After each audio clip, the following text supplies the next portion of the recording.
إيه أكيد.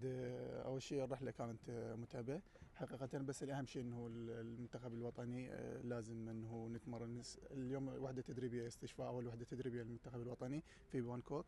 استعداداتنا جيدة. تعرف مباراتين مهمتين أمام هونغ كونغ وشوف تعرف انه المباراة الثانية.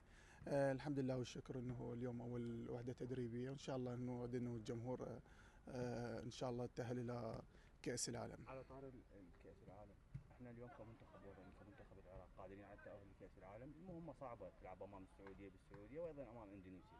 لا اكيد، شوف ماكو شيء مستحيل بكرة القدم. قادرين عازمين، عندنا كادر تدريبي جيد، لاعبين على مستوى عالي.